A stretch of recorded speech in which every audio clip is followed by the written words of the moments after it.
Under the dark sky of the forbidden astronomy of ancient times. Part 1. The stars you were forbidden to see.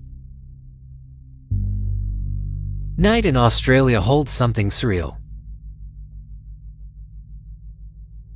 Not city lights, not the blare of cars or the pulse of urban life. In a remote and desolate region, when the darkness falls and silence blankets the scrubby trees, if you dare to look up, you'll witness something unbelievable. It's not just stars.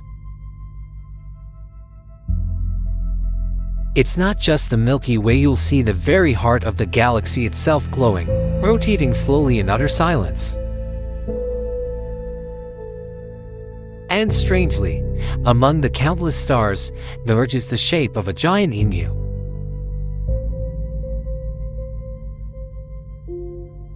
Formed not from light, but from darkness, dust clouds and shadow obscuring the brilliance behind.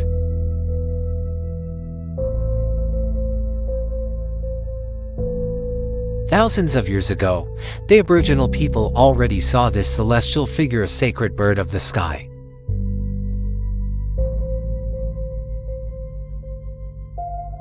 For them, the night sky was not scenery.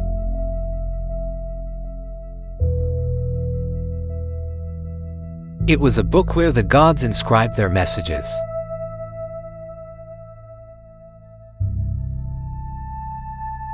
It was a map guiding through the blackness.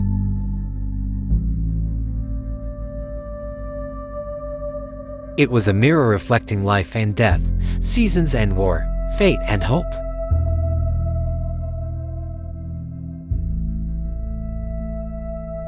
It sounds absurd, but in ancient Chinese dynasty civilizations that excelled in calendars and astronomy was a secret art.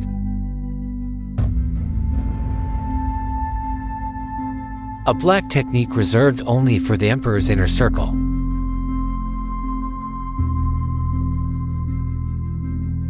Anyone who studied the stars without permission was seen as a traitor. Punishment: exile. Prison. Or execution. Astronomy, from telescopes to royal sorcery. Today, we study astronomy to find planets, measure stellar distances, calculate gravity and orbits.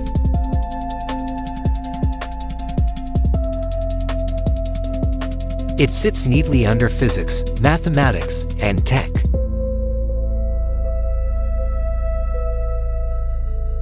But before telescopes, people watched the sky with their bare eyes, hearts, and a spiritual connection to the cosmos.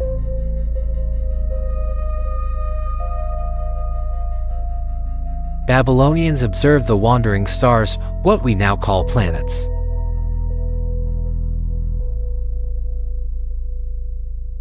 The Greeks measured shadows to calculate the Earth's circumference.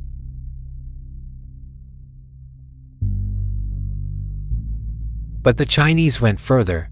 They believed that every change in the sky was a signal from heaven.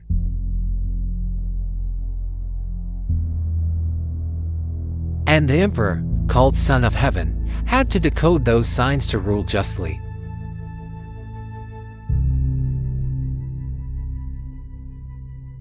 Thus, ancient Chinese astronomy wasn't science, it was divination.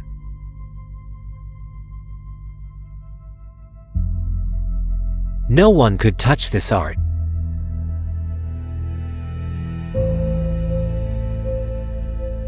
Knowing heavens will meant knowing when emperors fall, dynasties collapse, or rebellion stirs.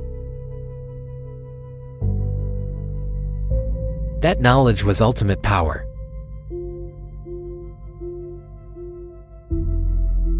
The story of the Forbidden Star.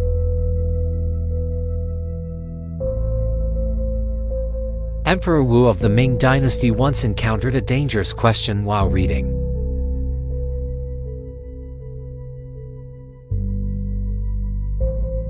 He stumbled upon the name of an ancient star called Chuzhang and paused. What star was this?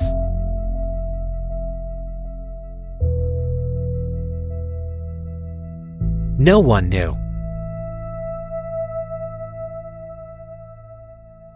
Not the imperial astronomers.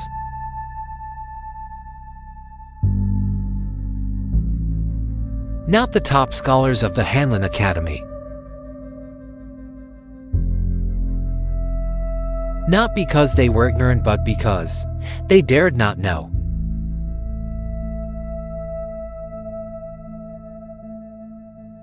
But Yang Shen was later exiled for 30 years, dying in disgrace.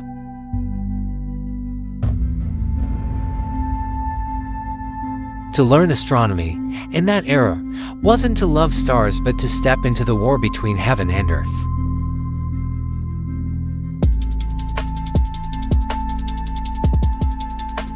Astronomy, the Achilles heel of empire.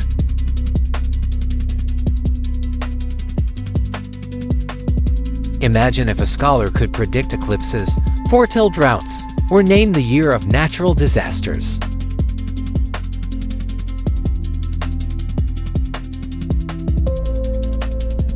Wouldn't that person become a prophet or a threat?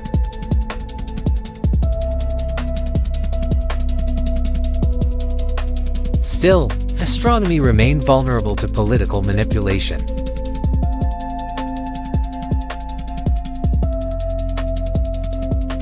Trao Sung and the Fall of a Cosmic Worldview.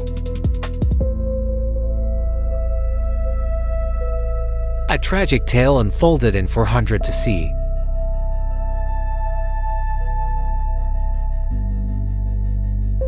In the war between Northern Wei and later Qin, General Tuobagui of Wei had the upper hand.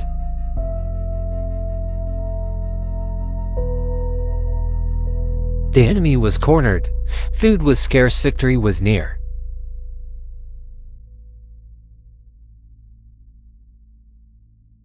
Then, the imperial astronomer Trao Sung stepped forward and warned. My lord, I have seen a leftward lunar halo.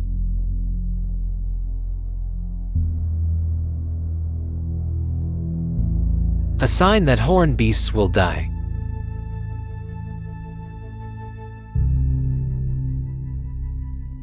The lunar halo, a glowing ring around the moon, is now known to result from ice crystals in the atmosphere.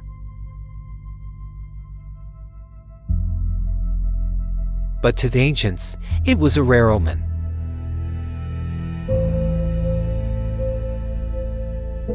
Horned beasts referred to the oxen that pulled supply carts.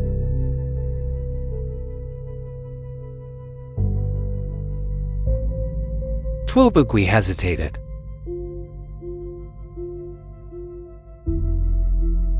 He trusted celestial signs.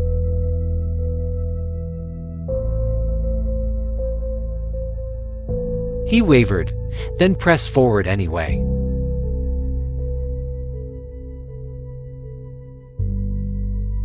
And indeed, hundreds of oxen died mysteriously in one day.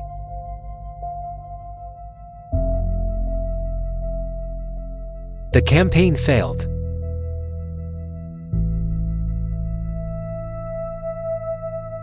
Tuobagui returned in sorrow.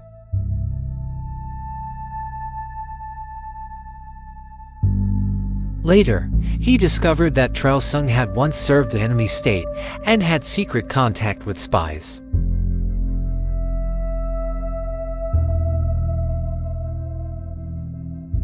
The omen was perhaps no omen but sabotage.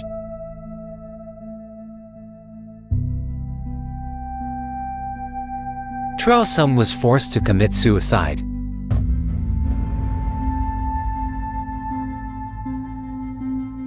Ancient astronomy, a way to live with the cosmos.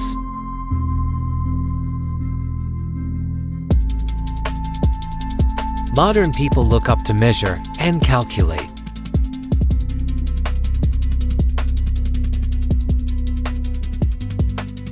The ancients looked up to understand and harmonize.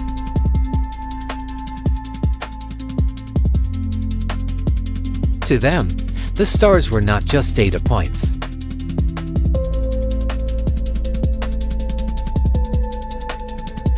They were divine markers.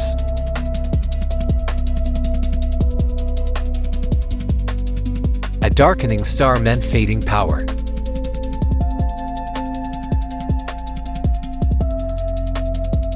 An eclipse meant chaos.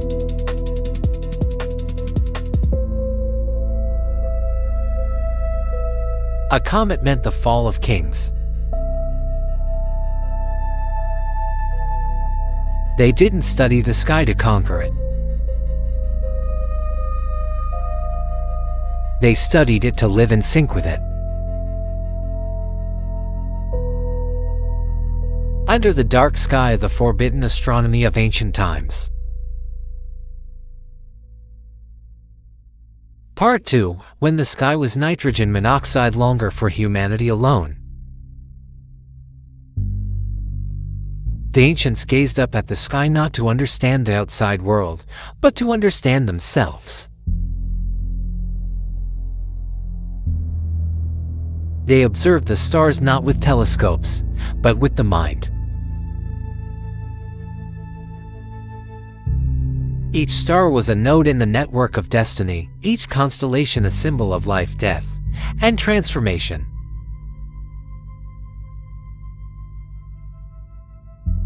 Ancient astronomy was not merely science, it was philosophy and the art of existence. But as time passed, telescopes were invented, physics advanced, and humans began to see the sky as a purely scientific object.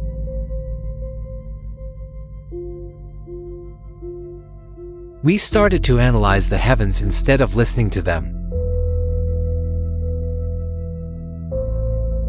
Modern astronomy, when humanity viewed the sky from the outside. Since the 16th century, with Copernicus's heliocentric model, Western astronomical thinking entered a new era. No longer was Earth the center, humanity began to accept that we were just a tiny point in an infinite universe. Galileo's telescope was a major breakthrough. With it, he discovered moons orbiting Jupiter, proving not everything revolved around Earth.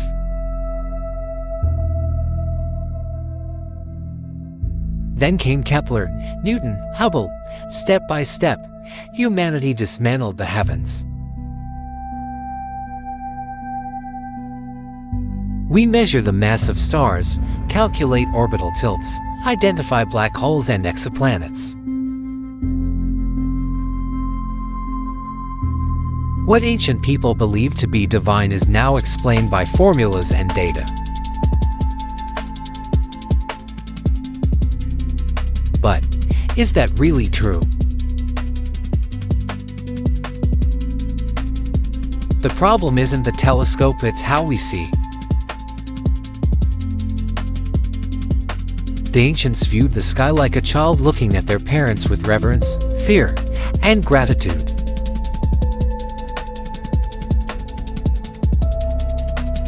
Today, we see the universe as a machine, emotionless, godless, meaningless.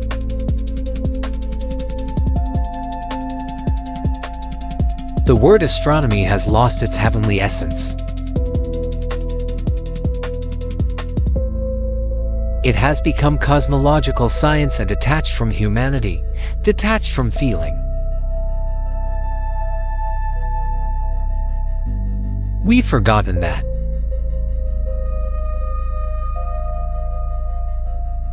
It was by watching the stars that our ancestors knew when to plant rice and anticipate floods. It was through eclipses that the ancients sensed the time of succession or change in fate.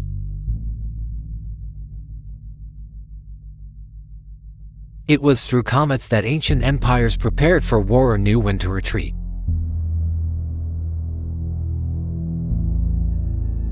And in doing so, perhaps, we've lost something precious. The loneliness of modern astronomy.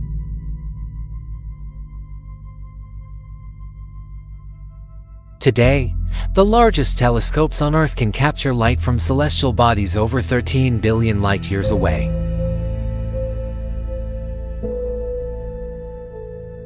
An astonishing number, a technological miracle. Yet, it is also a distance we can never truly touch.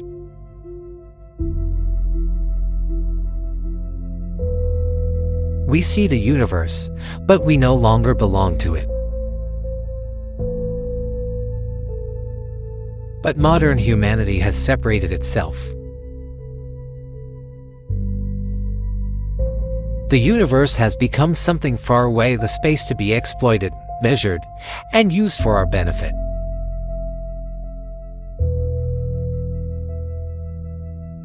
We have become observers, not participants in the story of the sky.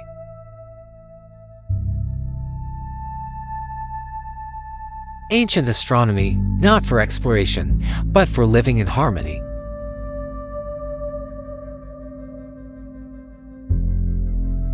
Therefore, astronomy was not to dissect the sky scientifically, but to read heaven's message and act righteously.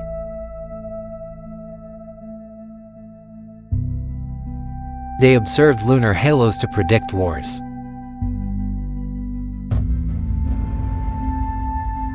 They watched the changing color of the sun to prepare for crops. They did not exploit the sky, they aligned with it. The great question, are we progressing or regressing?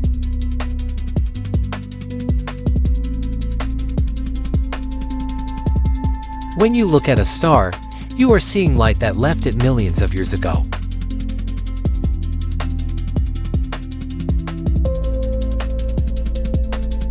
That star may already be dead, yet its light is only now reaching your eyes.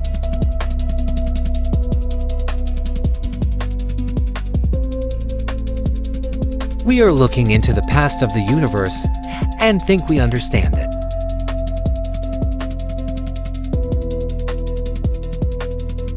They didn't know about photons traveling for millions of years.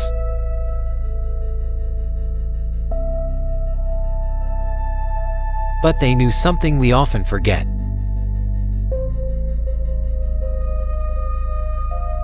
If the heavens change, then the human heart must also change.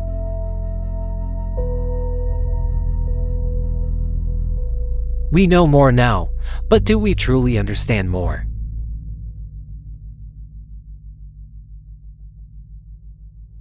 We've traveled farther, but are we sure we're going the right way?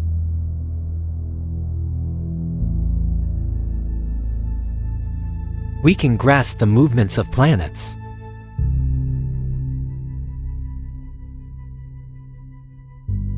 But do we understand the trajectory of our own lives?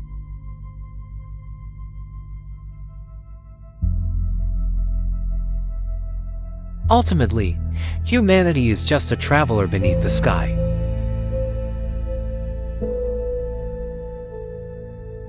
We gaze at the stars, whether in ancient times or now, for the same reason, we are searching for answers.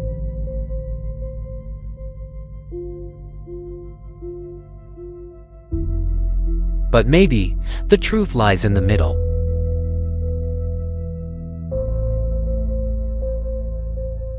Between science and intuition, between calculation and belief, between reason and the sacred.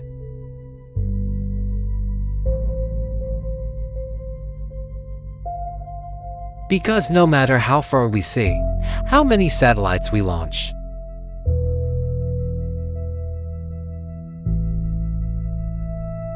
how many exoplanets we find at just one sneeze from the universe, a supernova,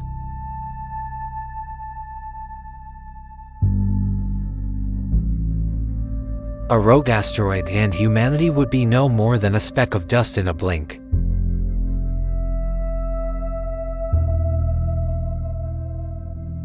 The sky has never been silent.